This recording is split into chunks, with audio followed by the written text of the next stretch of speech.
Hello and welcome back to more Willow Talk. Adam Peacock and Alyssa Healy here. Had's not here. Northern India at training years with Punjab. Good luck to him. We're sitting here in Australia enjoying our weekends, aren't we, Heels? We miss him a little bit, but then not really at the same time. No. How was the weekend? Good. Hot. Mm. Did you say cool enough inside? I wasn't inside. I was outside, unfortunately. Yeah. Both days. It was 8,000 degrees in the area that we live in. Hopefully you around Australia stayed cool, and cricket on Saturday, Arvo in particular on the East Coast, wasn't too warm for you because that looked totally unenjoyable to be standing outside. Yeah. Wondering why you're standing outside, basically. Yeah, I had my brother-in-law's, he had his semi-final for cricket on Saturday afternoon. Do you have to go? No. Support? No, we hosted the family event at our house, so he came after. Nice. But yes, he was pretty dishevelled when he walked in. He was hot. Yeah. Poor boys. No, it was awful. It was awful. But we got through and, I had an enjoyable weekend because I'm sitting here in a football top. I had to explain it to you, Heels. You and your mates wear your GWS hats in here sometimes, so... I thought it was a Collingwood jersey, to be fair. Get out. Depart now. I'm going to stand. Or a really old school Port Adelaide. No. Newcastle United is my football team. I supported them through my father and my father's side of the family, going back centuries in Newcastle. We won our first trophy on the weekend in 70 years. Congratulations. So rather happy about it. I've got to educate you more about the world game. Yes. I don't think you're interested, though. I grew up playing the round ball game. And did something happen? Went to hockey instead. Yeah. For you to totally lose interest? No, just picked up a hockey stick instead and went that direction. So, well, hockey's good because it's you can get beyond these borders. It is good, yeah, travel the world, but the Dutch are just too bloody good at it to let anybody else back in. But anyway, exactly. We digress. Cricket's good because you can see the world. Football's good because you can see the world. That's why I appreciate these sports. Cricket takes you to some places that you probably wouldn't necessarily think about putting on your bucket list to tour. So I feel like we're really lucky in that regard, whereas, football probably take you to some pretty normal places that you'd go as a tourist. But there's a few on the list that play cricket that you're like, oh yeah, probably will never go there. I went to, thanks to football, I went to what was a closed city, and it's probably a closed city now, Samara in Russia. Oh, wow. That was a Cold War closed city. Like it was a city that wasn't on the map on the world during the Cold War because they were doing stuff that the Americans weren't meant to know about. What about you with cricket? Where's that taking you to where you thought, geez, and apart from your impending trip with the Napa Valley Cricket Club to parts of Mexico. Guadalajara. And tequila. Is there a place that you've gone, my goodness, I thought that playing cricket down at the local suburban park was going to fill in my weekends. I didn't know it was going to take me here. I'll tell you what, last year at the IPL, KKR had a home game in Guwahati. I think I've pronounced it correctly. And it is basically like Bangladesh. So it's like the little bit of India that wraps around the top of Bangladesh. Wow. And it was a really unique part of the world to go and see and sort of stay there. And so different to the rest of India? Yeah, a little bit, but fascinating. Yeah. Did you get to walk around and experience it, or were you stuck in the hotel? No, we were very much locked in, but driving in and around. They had like game parks and stuff out in that region as well. Like there was a bit of bush around, but yeah, we were locked in. Okay. Not the safest place in the world, apparently. An experience, though. Yeah, it was really cool. Yeah, it's just seeing a different part of India like that. It was interesting. It's wonderful what cricket can do. Yeah, there you go. See the world. Now, we're going to have a little chat about the Sheffield Shield. We're sitting here right now mid-last round, so we can't delve into too much about results, but there's a few issues floating about player availability, ground availability as well, so we'll delve into that. One thing we do know is that as we sit here right now, South Australia, it's no fluke where they're sitting. They're 8 for a million against Queensland or whatever they were declared on. Yep. It's incredible. The rhino effect, I don't know what we're going to call it. I don't know what we call their resurrection. The rhino effect. Yeah. Just don't mess with them. Yeah. Literally. Yeah. You look at rhinos and you go, no, I'm not going to go anywhere near that. And that's what you do with South Australia's cricket team. Endangered species. Exactly. Exactly. Well, they were before this, but it's have you played in cricket team? Oh, hang on. I'm asking someone who's been involved in the Australian women's cricket team for the last 10 years. You rock up to a ground, you just know it's going to happen. But is that what the feeling is like sometimes? And it looks like it's the case for South Australia, that they're so confident in their own games. Well, yeah, but I don't know how you flip that mindset, because they went from a team that were losing a lot and probably losing close games as well to all of a sudden flip your thinking and start winning those games and maybe being really positive when you show up initially. So full credit to them. They're playing exciting cricket as well. It's not like they're doing it like by digging in real hard or anything like that. They're actually just going out there playing a really fun style of cricket, and it's working for them. So I hope they can get the double and do the Sheffield Shield as well. We'll delve into that and the fact that they're not playing the final at Adelaide Oval. We'll also expand on the WPL, which reached a conclusion. Did. A normal conclusion for Meg Lanning, unfortunately, again. Well, not so much Meg, Jess Jonathan has lost in every final, I think, over the last 12 months in domestic cricket. I saw a stat of it today, and poor Jono, I feel my heart goes out to her. I know Meg's like, and I've said it all Willow Talk this WPL season, that this was Delhi's only chance to win it before they break the competition apart. Whether that happens or not next year, we're not sure, but this was their best chance to do it, and they just fell at the final hurdle again. Yuck.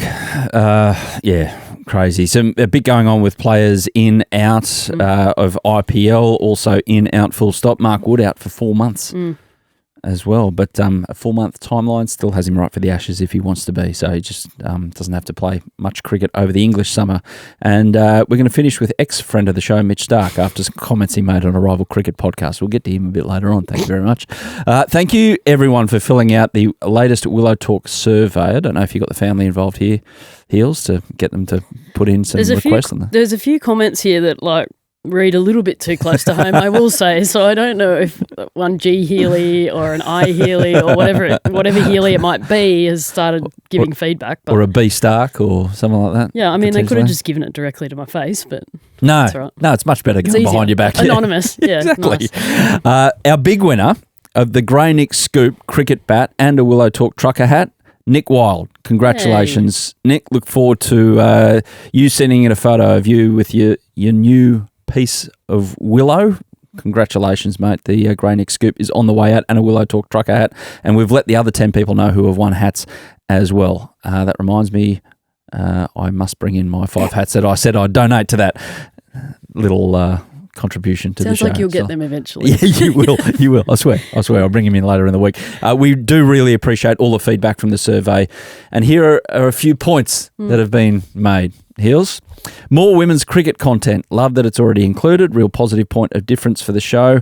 More on high performance training, in brackets, was hoping for more from the 2K time trial. That doesn't have an attributed name to it, but that sounds like that may have come from like an S&C related to like one of the teams that I'm a part of, because they either want me to embarrass myself in front of everybody about talking about the 2K time trial, but yeah, we can talk about high performance training if you like. Are you looking for, what's the one thing, we're not trying to retire you, by the way, you have talked about it, but when you eventually do give it away, what's the one thing you'll go, oh, thank God I never have to do that again? Yeah, just training in general. But okay, excellent. Yeah. Kids, just a reminder that if you fail to prepare, it's preparing to fail. Don't take too much notice of what's about to come out of the mouth of the Australian women's cricket captain here. Warm-ups are overrated, honestly, like a horrific part of the game. But 2K time trial for sure. Yeah. Fortunately, I'm old enough now that I don't have to do a whole heap of them anymore. They're still relevant, obviously, but they become less frequent throughout the year, which is good because we're on tour quite a lot. But that one is for sure. Sarah Ailey, actually, New South Wales Breakers legend, played for Australia, actually did a full pre-season, retired at the end of pre-season, ran a PB in the 2K and then retired. And I thought, why? That was the dumbest thing I have ever heard of in elite sport, but ticked the box and went, see you later, don't really want to do it anymore. So, at least she was fit for summer. Yeah. Good to go, but if you want me to talk about 2K time trial, we can, but I did, funnily enough, as I said, the family came over on the weekend and... you all did one together? Well, 2K time trial. no, the athletes in our family don't run that far. They only do like short intervals or jump really high. But funnily enough, the athletics was on the TV. We were watching the Sydney Track Classic, whatever it's called. Sorry about that. And the girls were running the 3K event, and I watched on with disdain as they basically ran a 3K quicker than me early pre-season trying to run the 2K. So that might give you some insight into what my least favourite activity is. Well, I don't know if you watched what happened in Brisbane on the weekend, but Gout ran 200 metres quicker than I can drive 200 metres. He ran his 200 quicker than his 100. So if he split, it's basically quicker. It's crazy. Scary. Good to watch those athletes, not good to try and replicate what they do. No. Absolutely not. I know where my strengths lie. Exactly. More from our feedback. More talk about the obscure bits of cricket history, matches going on around the world, a deep dive into the 1890s perhaps. Next. Well, on that, I did look up after that little request was made. The Ashes in 1890 was won 2-0 by England over Australia in a 3-match Ashes series. W.G. Grace, the captain for England. And I will point out the third test was played in Manchester, but it was abandoned without a ball being bowled due to rain. So nothing's changed about the weather patterns in northwest England. So that's come from a POM. They're suggesting we need to talk about the 1890s a little bit more. Exactly. As an Aussie, we don't want to talk about it. We can get into some good stuff about Victor Trumper, I dare say. That was probably right around when the women invented overarm bowling. Did you know that was a fact? No. The women actually invented overarm bowling. Really? Because they couldn't get around their skirts, so they had to go up and over. That is... You want to fact check that, don't you? Amazing. I believe you. It's the truth. I believe you. Because they couldn't play in their skirts. They couldn't bowl underarm, so they had to come up and over. Why would you lie about something like that? I totally believe you. Because now I've said it out loud. I'm a bit worried that that's not right. I'm pretty sure that's what happened. And I'm going to get a lot of hate being like, men did it. But I'm almost positive that women invented overarm bowling. Well, I'm going to make you sweat until the drinks break before we actually fact check it. Sticking by it. Okay. More feedback. See if you could interview players from other countries so they can be asked about how it is to play the Aussies and some of their stories. Fair Tick. shout. We'll do that. I'd love to see the layout of the studio change and have all the hats sent on the wall behind you guys, sent in on the walls behind you guys. Maybe get 3 couches to sit on. I would not be against that. Absolutely not against that. So we'll talk to the powers that be. Budgets. We can go down to Fantastic Furniture and get something pretty cheap, I would have thought. Is anyone out there want to volunteer their time, a chippy or something like that, to maybe come in and put some shelves up? Well, there you go. I mean... Little corner. I think the hats could go in the corner there, couldn't they? The media landscape at the moment is changing quite dramatically, and there's people being laid off left, right and centre. We're lucky to still have a job. Good point. So if there's people out there willing to offer their services, come along. You might get a hat out of it. Exactly. Definitely get a hat out of it. Okay, another one here. Step 1, get Kerry O'Keefe on the show. Step 2, ply him with a few beers and a plate of honeydew. If you haven't seen the clip, go back to his fruit platter kind of thoughts on Fox Cricket. Step 3, press record and have him tell jokes and stories for as long as possible. Step 4, cut all these stories into individual clips. Result, you now have content for the rest of 2025 in the form of a smattering of skull clip each episode. You're welcome. That's not a bad bit of advice. We are chasing Skull. Yeah, he's hard man to get because, he doesn't want to share his jokes with everybody. No, exactly. Kerry O'Keefe, if you're listening, we love you dearly. And I know it's the off-season for you now. So in between you looking after your burgeoning horse ownership his empire. Come on down and join us on Willow Talk. Now, remember, hit us up on social media if you want to get in touch with the show by searching Willow Talk Podcast on TikTok and Instagram. Subscribe to the YouTube channel at Listener Sport. Alex, who is 12 and playing in Stage 2 Div 1, he loves the pod, would love to see his suggested lineup for the Frank Worrell Trophy. He's also suggested which players should cap the debutantes. Yeah. So, Alex... I rate this. Yeah. Are you going to read through it? Well, he's gone very safe early. Well, if I'm not mistaken, this is apart from Josh Hazlewood, Scott Boland, this is the 11 that played India in the 5th Test at the SCG. Yep. Usman, Constas, Marner, Steve Smith, Head, Webster, Carey, Cummins, Stark, Lyon, Hazlewood to play this first Test in the Windies. On the Pine, you've got Scotty Boland in the touring party, Fergus O'Neill, Tanveer Sangha, Ollie Davies. Now... He's even, Alex, put up the who should present each cap to Fergus O'Neill if he gets a start in the series. He'd be cap 472. He's gone with Glenn McGrath. Good get. Yep. I remember Glenn McGrath in the Windies playing Test cricket. I do love that. Enjoyable. Alex has suggested that Fergus O'Neill is going to be 472 first, but look at the bowling attack. Who's not? I want to know, Alex. We need some feedback. Who's not playing for Fergus to play? Well, Mitch is going to chuck one in one of the tests so he can play his 100th here. So I don't think he is. I don't think he cares. No. 101, who cares? Yeah. 101 in first test of the Ashes. Yeah. Tanvir Sangha will be cap 473. Adam Zampa will be there allegedly, according to Alex. So Tanvir Sangha is going to get a start.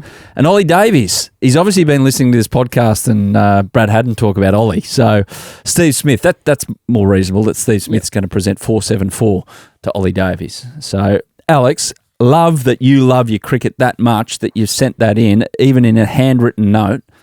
Love it, buddy. Thanks, Alex. Thank you, Alex. A hat's going to Alex. I need 6 hats from home to bring him in. But no, he's getting one for sure. He's getting one for sure.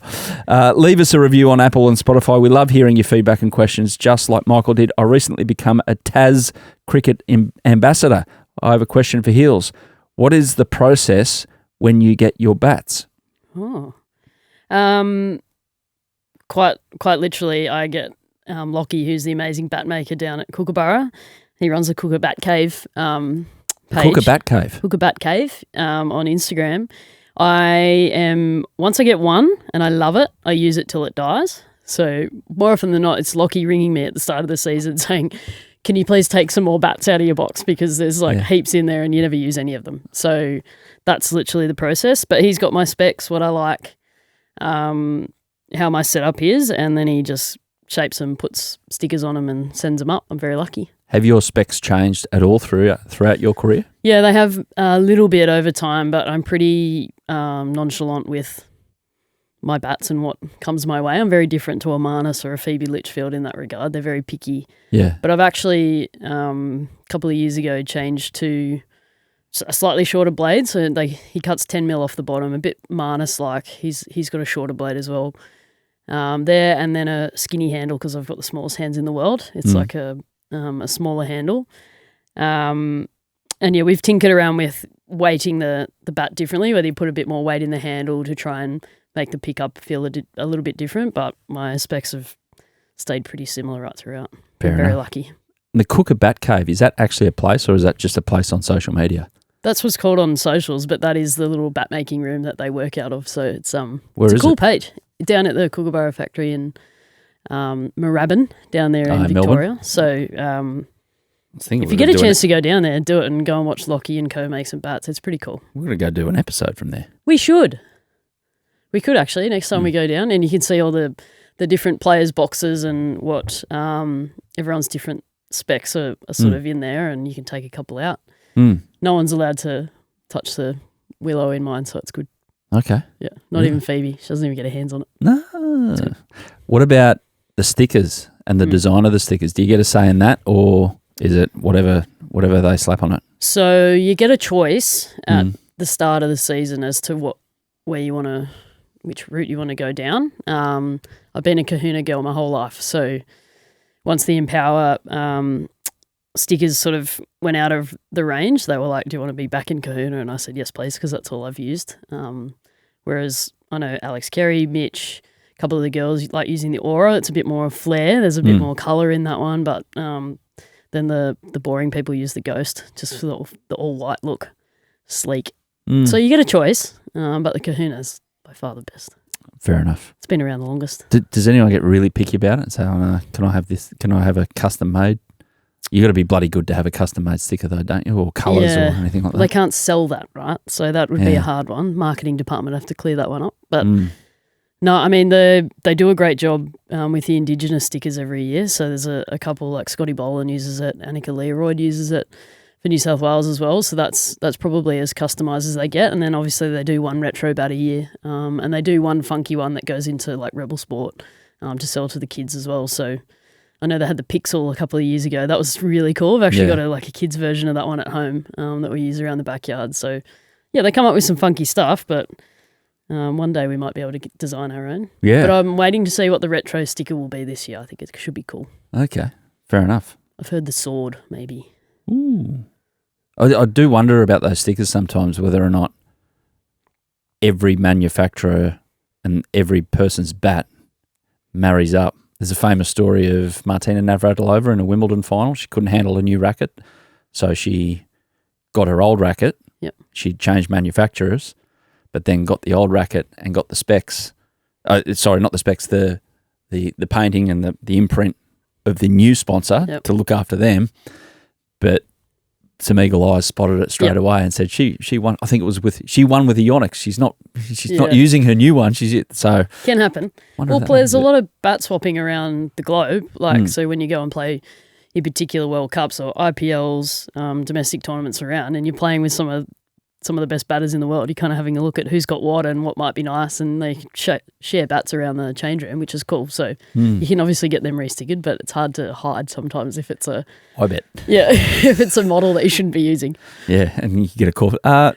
Sorry, this is Lockie from the Bat Cave. Why? He knows. He knows straight away. I bet he does. I bet he does. Yeah. Now, let's get to a bit of Shield froth. As mentioned, we sit here and record mid-Shield round, so we can't go into too much. There's no point because we don't know the results. But what we do know, it's set up for an amazing crescendo to the regular season of Sheffield Shield. South Australia still wondering who they're going to play in the final. They know where they're going to play the final. How did that all shake down for you, Heels, last week? The fact that they won't be hosting at Adelaide Oval. I was immensely disappointed about it. I put it out on social media and I got absolutely slapped by about 1,000 AFL fans saying, "Suck it up, princess, go and play in front of 5 people at Karen Rolton Oval, this, that and the other, it's footy season." My take was that the groundsman said he could do it. Mm-hmm. So it's a bit like trust the science, trust the expert. Yeah. You could do it, why not do it? Obviously not. I think at the end of the day it came down to the AFL and they decided that players' safety was of concern with probably the turning around of putting the pitch in, taking it out. Maybe there won't be as much enough time to make it like completely playable. There might be a seam there. That'll be the only thing. It'll be a whole block, but the seam around where the pitch was. I'm sure they could just not tackle one another on the seam, but I'm disappointed as well. I think knowing that Damien Hoff said we can do it, and we're willing to do it and make it work. I feel a bit sad for the SACA boys that they won't be able to play there. But, I mean, a home final's a home final, and to play at Karen Rolton, they've got a serious advantage playing there. They're playing there again this week. So they know exactly what they're going to need to do there and what's going to turn up. So, but, yeah, shame they couldn't make it work. I mean, what an amazing 2 weeks it could have been in Adelaide. You're probably hosting AFL games either side and then a Shield final in the middle. So the people sledging you saying play in front of 5 people at Karen Rolton, I mean, I'm sure they would have turned up at Adelaide Oval in numbers. So disappointing, but they I wouldn't can have understand it. They wouldn't have filled it out like a footy game. But it's like Adelaide Oval was invented. It's a thing because of cricket. Yes. And then obviously footy came in later. And it's great that they get 50,000 people there to footy games every weekend.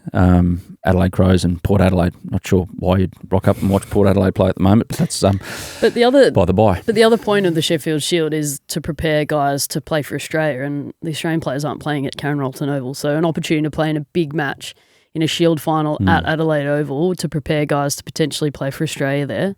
That's another side to that maybe, the AFL didn't really quite see either. But look, I can understand it. It's technically footy season, but it's not. It's a bit of a transition at the moment, so it would be nice to make it work. The government minister said that it wasn't a matter of selfishness. This was a matter of practicality and logistics. He went on to say, the AFL are great corporate citizens and we support the work that they do. What the fresh hell does corporate citizens mean? They bring in the cash. Well, they get gathered around there, right? Yeah. So, they bring in the money to the city, so we get it. Yeah, South Australian government had to be careful because they were stuck in the middle there that they have that contract with the AFL to have all games in one round in an AFL season in Adelaide at one point, or just north of Adelaide, some of the games. But, hey, it's going to be there, not at Adelaide Oval, Karen Rolton Just down Oval. the road. Yeah, which can be a road, by the way, old Karen Rolton. Maybe they can stroll out of the footy and walk down to Karen Rolton on the way home. But I wonder when they're going to have it, actually. I wonder if they're going to have it now that they don't have to worry about having it squeezed between the games, they can maybe schedule it when those games of footy on. Anyway, that's what's happening there. What do you make of player availability for this last round of Shield games? It's an interesting one. I think the old Hads one. It's an interesting one. It's an interesting one. Yeah, look, obviously there was a bit written about Usman Khawaja not playing. I'm gonna go with the line of he obviously had his reasons. He was going to the Grand Prix, which is fine. Maybe he'd already flagged that leading into the summer that was his intentions. It's probably not an ideal look for Queensland in that he played the round before, dominated as well, and they needed to win to make the final. But being a player myself and, having busy summers and whatnot, having the chance to have a break may have been of priority. Yeah. That's as far as what are your thoughts on it as a fan? As long as this was the plan all along. Months ago. Yep. Or even a month ago.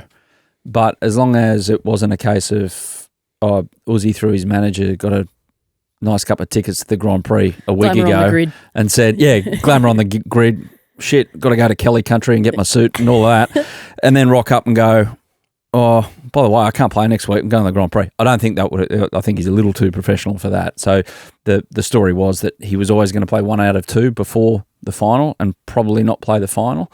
So I don't know, you'd just like Cricket Australia to make it a bit more clear about what the priorities are for Australian cricketers when it comes to state cricket. Well, yeah, that's probably the point. Like, he probably, being CA contracted, he's probably not, he doesn't have to play domestic cricket because he's contracted by Cricket Australia. He's not contracted to Queensland Cricket at the moment.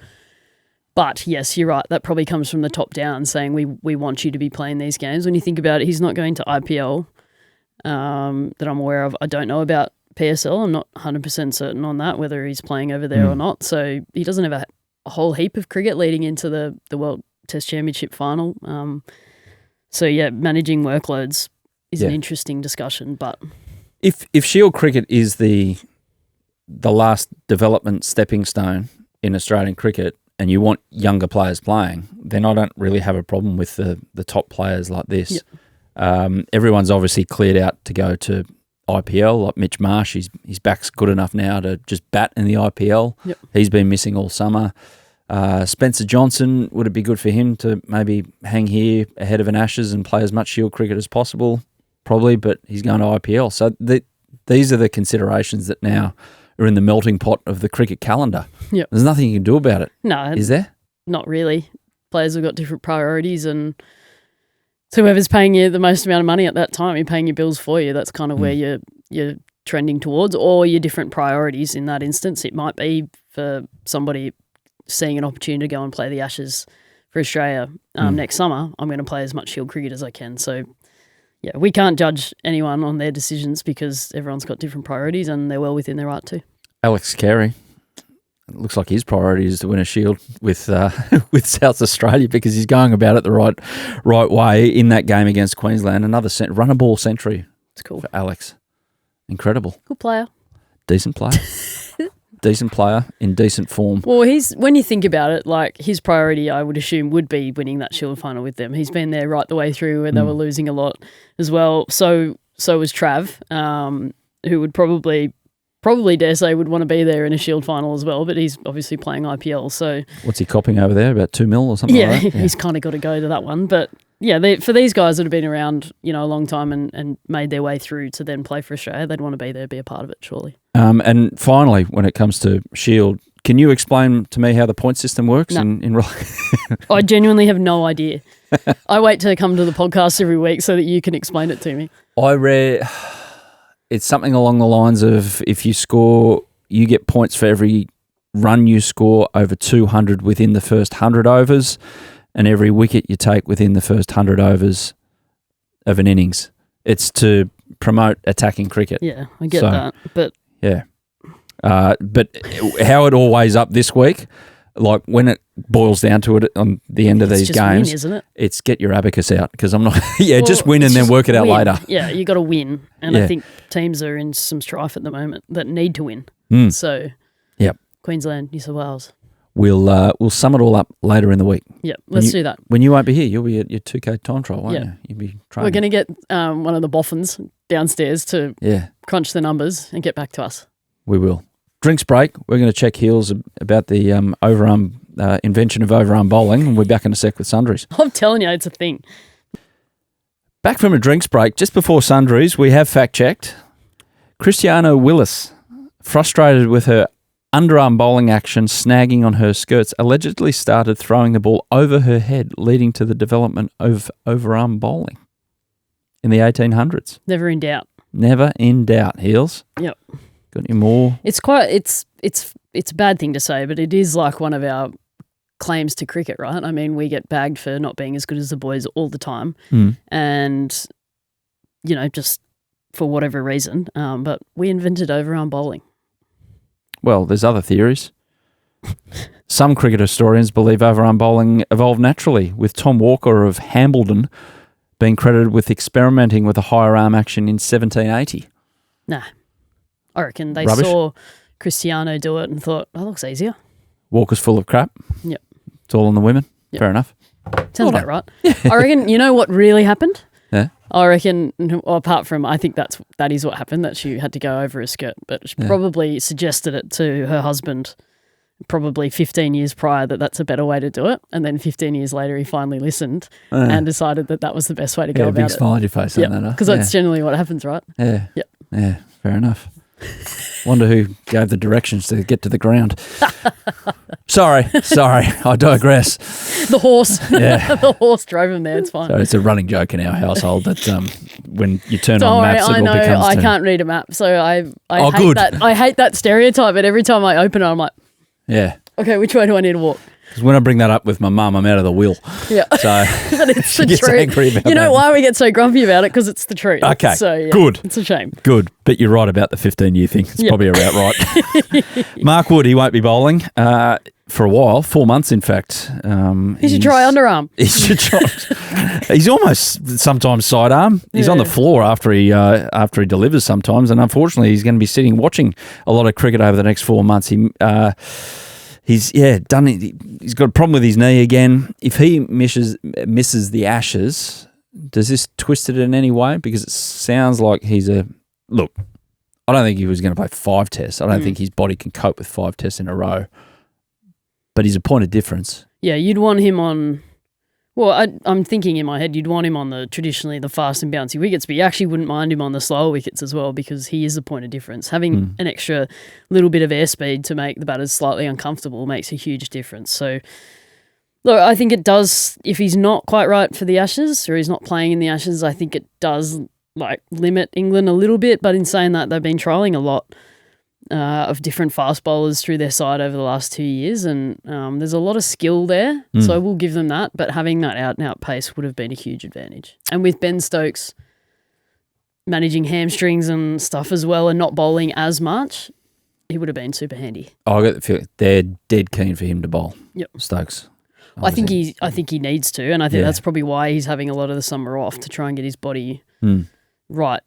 But to bowl. 4 months is a good freshen up for Mark Wood. That's all he needs. Just needs a few months to prep himself before he gets here, and hopefully he doesn't terrorise us. He'll probably be steaming in in Perth, but that's okay. You read what Davey Warner said as well about just delving, and there's going to be a lot of talk on Willow Talk about this over the next few months, obviously in the lead up to the Ashes, but saying that Bazball doesn't suit Australian conditions in the sense that Australian conditions really count days 4 and 5, but they don't. They play the style of cricket that doesn't produce day 4 or 5 in test matches. Yep. So it kind of nullifies getting the most out of those latter day conditions on Australian grounds. Can you see his point? I see his point, but I also saw what happened last summer, and batters that came out and took it to the bowlers to put them under pressure actually seemed to get on top a little bit. So England coming out with an aggressive batting approach could put them in some good winning positions, but it's can you maintain it for a long period of time, and they haven't proven that just yet. There's going to be so much chat about that before it actually eventuates, so we'll hold our tongues as much as we can before that because, everyone will have an opinion, but the India series will, in England, will tell a lot. I'm more fascinated to see how they play India in their home conditions and whether they are able to take it to them as much. What India's bowling attack looks like will be another interesting point, but yeah, well, let's watch that first and then we'll have our say on the Ashes. Speaking of India, Virat Kohli came out and said that having families around during tours and matches brings normalcy when playing. He described it as grounding and is a big fan of it. Of course, we read that directive from the BCCI about their disappointing Test series loss here in Australia, and then they said after that the families, partners and children can only join them after the first 2 weeks on tour of over 45 days while staying for no longer than 14 days. On shorter tours, families can accompany players for up to a week.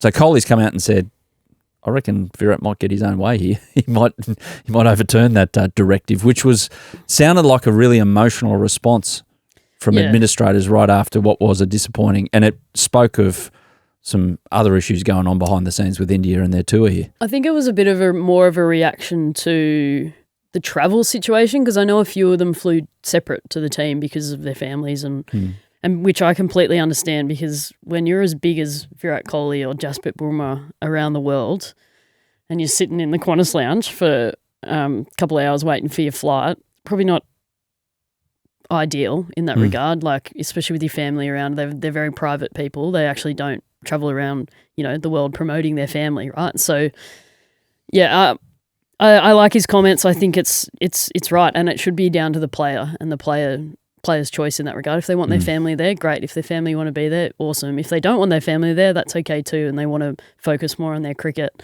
But for these guys to have balance in their lives and, like he said, some normalcy, to come home and realise that it's not the be-all and end-all and I can turn up tomorrow and enjoy myself, I think is really important. So it should be up to the player, and I think organisations having a say in that. It happened in the men's team not that long ago, a couple of Ashes series ago in England. The families weren't allowed for, I think, the first couple of weeks of the Ashes series over in the UK. I can't remember who was the coach at the time. It's 2019? Must have been JL? around then, yeah. But for me, that was hard because I only had a couple of weeks off, and I went to the UK, and I wasn't allowed to stay at the team hotel or anything like that. So I stayed down the road. Because I only had 2 weeks off and that was the only time I could be in the UK, but I wasn't allowed to stay with the men's team. So that in that instance, that's quite hard because a lot of the partners and families, have jobs and have lives around travelling as well. So to put bans in that was tricky, but I think I can tell the story now. Mitch didn't stay at the team hotel either. He was staying down the road with me, so it didn't matter. But yeah, that makes it challenging. Like, there's no need for that. I think have some parameters around like how involved the families are, but I think allow them there if you want them there. Yeah. But when he kind of left the hotel, there wasn't someone at the back of the lobby there going, "Where are you going, Star?" No, I don't think there was. But it was like creeping out, sneaking out with your backpack, like back in the old days. Groucho mask. Yeah. Look on. Yeah. Oh, well. Didn't get caught. That's the main thing. I think you went all right too, so you're welcome. Make you feel like you're back in high school or something. It's ridiculous. Anyway, it's done with. Yep. You could say more. We're over that. WPL 2025. We mentioned it at the top. Yep. Jess Jonathan. Oh, man. Jono. Wow. Is she so what was the stat again? She's lost every final she's played in the last 12 months? I think she's been a part of almost every final. Actually, I took a photo of it. We can put it on the chat maybe, but 7. Yeah. Producer Joel's just putting up 7, which for him is 7. 7. Yeah, so she's gone last year's 2023 WPL, 2023 BBL, WBBL, 2024 CPL, 100 2024 BBL, WBBL 2024, WPL 2024, WPL again, runners up. I feel for Jono in that regard. I also feel for Delhi because, like I said, I feel like this was their year to do it, and they played the best cricket right throughout the tournament. But at the end of the day, you got to turn up in the final and do the right things. And Mumbai are too strong. Sorry, Nat Sciver-Brunt. Too strong. Yeah. At least it worked out for her given what happened in the Ashes. But we'll get to her in a moment. But just on Jess, is she the type of character you can not happily, but jibe her about, or just don't bring it up, just say unlucky mate and move on with life? I think you just sort of type a message and say bugger because she knows it, she feels it. It's been to be quite frank as well. It's been a tough sort of 12 to 18 months for Jono, not being in the Aussie team as well, sort of missing out in that regard, and then sort of having heartbreak after heartbreak in the finals. So I feel for her. But in saying that, she actually had a really amazing tournament with both bat and ball, and hopefully she can take some real positives out of that. You know what, though? She's as close as she's ever been to winning one. You could say that about anyone, right? It's true. Well, they only lost by 8 runs in the end, so it was close. It's true. Yeah. Like all that matters is the next one. Correct. Anyway. She'll bounce back. Obviously, a lot more cricket on this year for her, so she'll be travelling the globe, no doubt. Sciver-Brunt, how good was she in this WPL? Unbelievable. She is, I think, when asked in every pre-season we have to do media, and everyone asks about which player would you take from international game to put in your side, you're like, Nat Sciver-Brunt, because she is that good. Why? The numbers from the WPL, 523 in 10 games at an average of 65 and 12 wickets at 22. Skillful. I think she's really hard to get out when she's got bat in hand and she's in form. Obviously, we had a leg spinner who was in fine form in the Ashes and kept her quiet, but hard to remove when she gets going. Remarkably powerful. Like, she's got nice levers and hits 360 as well. And with the ball in hand, she's just remarkably accurate. So, I think she'll go down as one of the greatest all-rounders to have played the game. And I've been fortunate to play with a couple of them for Australia, but in England, she's by far miles ahead. Okay, the PCB have fined Amir Jamal. You remember him from the last tour of Australia, the Test Tour.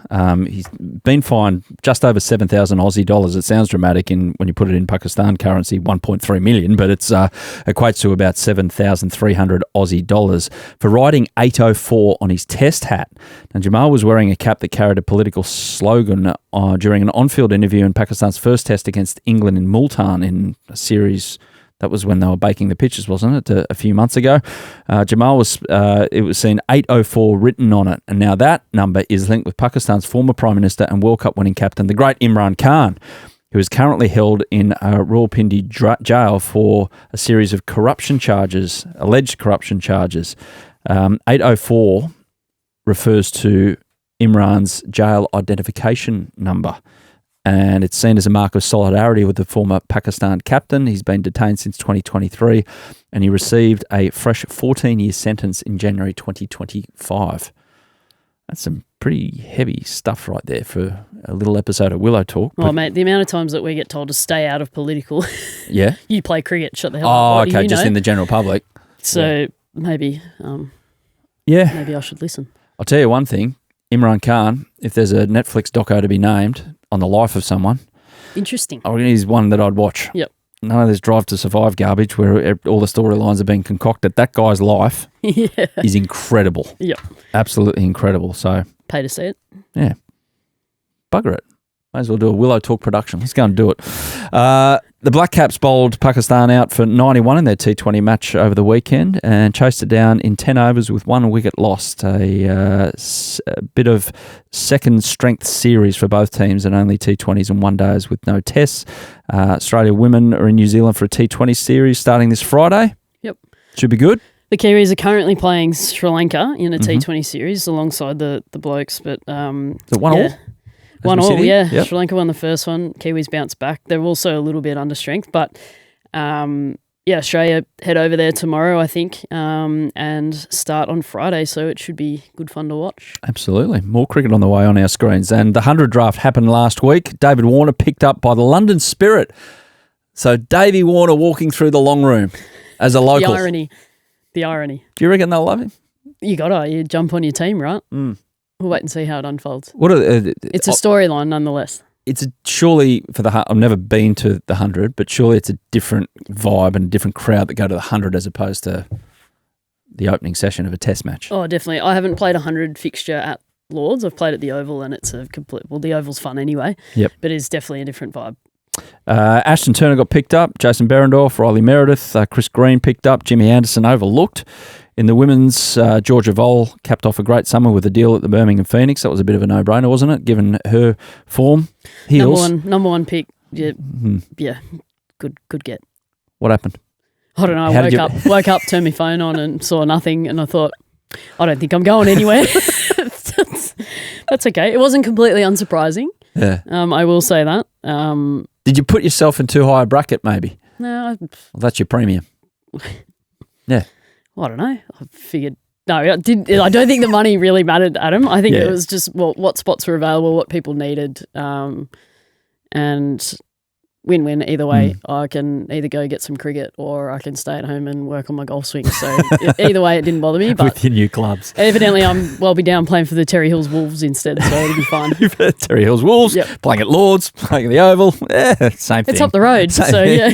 They don't have a Terry Hills Tavern there over in England. Correct. Oh, they've got a few of those actually. Correct. But, sorry to harp on this, but does it feel a bit like when you're a kid and you're playing musical chairs and you're the one left standing, or? Yeah, you know what? Sometimes I've hesitated to put my name into things for that very reason. I'm scared of rejection. Aren't we all? A little bit. Aren't we all, Heels? I'm a really insecure human being, so thanks for reinforcing that, ECB. But no, it's okay. You got to put yourself out there, Adam, to see if there's opportunities. Exactly. And I've cried for a week, but I'm back. Okay, good to hear. Good to hear. Harry Brook. Confirmed, banned, IPL. We said this last week that he was running the risk of this. 2 years. Gonski put his name in for Delhi. Yep. Delhi picked him up, I should say. Yep. Pulled out.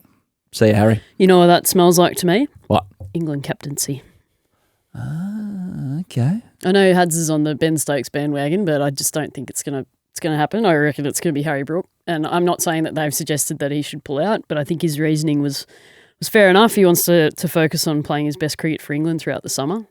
Wouldn't surprise me if he's the white ball captain. White ball captain, must be said, not for Ashes. Correct. Let's all calm down. Yep. But you never know if Ben Stokes, something happens, because there's a few creaks about the body of Ben Stokes, isn't there? So he's there and thereabouts as well. So, yeah, I get it. ECB have probably put a little bit of pressure on, so we might need you a bit more. So we'll up your money.